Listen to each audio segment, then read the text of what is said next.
My art is multimedia, multidimensional. My grandfather was a fine arts painter. He had made his living at it.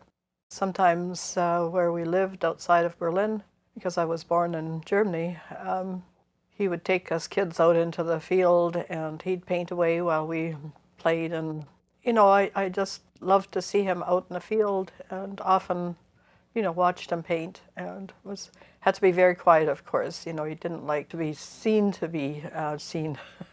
One day, somebody had given me a beautiful marble that had all sorts of colors in it. And I thought, wouldn't it be wonderful if I had my own colors? So I took my marble and I took a stone and I smashed the poor marble, and then I realized the entire thing was made of glass, and I was so disappointed. I was hoping that, the colors were fluid inside the marble and I'd have something to, work with in terms of color. In elementary school, I entered water safety poster contests and won some prizes. I was, I guess, pretty eclectic. I did a lot of figure drawing, little landscape studies. I actually ended up in theater for a while and then started teaching immigrant English and other courses, and that's how I got into teaching courses. And eventually there was an opportunity to go to Emily Carr College of Art and Design. I had started with Island Mountain Art and with the watercolor. Going to art school was what I wanted to do, even though it was, as a mature student, and it was difficult. Emily Carr was 1 year shy of becoming a university when I got my degree, so I ended up with an open learning degree. So it was probably one of the proudest moments of my life. At the foundation program, they told me I had a really good portfolio for graphic design, and you practically had to kill somebody to get into that program. And I learned a lot of discipline, which is what I needed for my fine art. And then, of course, being an instructor as part of who I am, one of the things that they always talked about at art school was it takes a lot of money to get through art school from the province, not just your own money. So give something back. So the best way to do that is to teach courses. So I did, lots and lots of them. I was a freelance graphic designer. I did have some really good clients, and I worked for a number of years. There was one, I guess it's a farm, and I did the logo for them, and they won an award for it. Also, I entered a contest for the BC Palliative Care, and I won the logo for that. So I'm sort of a logo specialist in terms of graphic design. I decided to go back to painting at the same time as doing graphic design. I started getting into solo shows, but I've sort of tapered back a little bit. I'm not doing huge canvases so much anymore. I just don't have room to put anything. Still doing group shows, not doing so many solo events. I did sort of a retrospective at the Space Above a year ago. Now, what I work with mostly are monotypes. Monotypes are one of a kind. They can't be repeated. You can get a ghost print, but it's sort of your second print from what you've done. Most of them were done, and this is how I started, was on a plate, like a plexiglass plate. But then I discovered a gel plate, a way of printing that's almost like an etching press. It's an absolute godsend because it saves so much time. You get beautiful prints.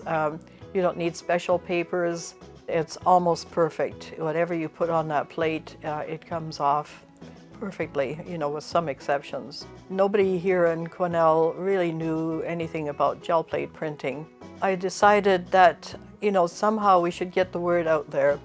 So I had a friend of mine do a small video of me demonstrating gel plate printing, and we were going to post it locally so that people got the idea and would sign up for the course. Well, that was a bit of a disaster. I mean, it wasn't too bad, but we had no editing skills, and my friend was asking me questions, and she was so far across the table that she was very low-spoken, and I didn't hear the questions. So I decided, if I could do this, you know, demonstrating to a class, why couldn't I do it to the camera? I actually wanted to do my own editing, but it's such a long, slow learning process, and I was impatient to get going that Josh Blanc, you know, became my editor and chief at everything else.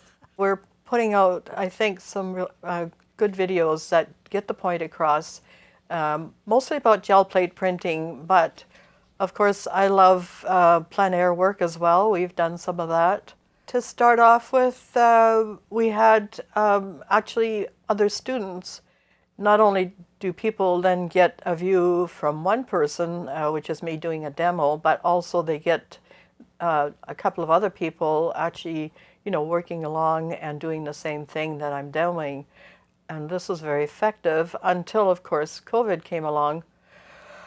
And then things got really strange, and Josh had to stay home, so I would set up the camera and do the interview on my own, and then he would monitor me via Messenger and give me direction that way as to what I had to do. And then we had to find a way to get the USB to him, which was a challenge, and he had to get it back to me, of course. So on and on until things lessened up a bit and he was able to come back to the studio. We take lots of footage on the lake. I have been part of local lake stewardship because I'm very concerned about the environment and what people are doing to the lake and how it could be improved. And also I got interested in local issues and joined the Rec Commission and was chair of that, and that was a really gruesome job. I'm also on the local planning commission, so then you keep your hand in as to what's happening locally. So, and all those things inform my art. And I'm doing some COVID artwork right now, a diptych that's going to be shown. I'm not sure where or when yet, but we'll see. So we go to crazy places like the Wells mining dump, and we clambered around there. And another one we did was Farwell Canyon. There's a lot of history in the area, and we like to film that. I'm all about local things. Most of my artwork is about things that I know, things that I love, and you know, the issues of the area, the issues of how the world impacts this area. And that's me. I don't need to go to, you know, Greece or Mexico or other places to paint. I'm very happy here.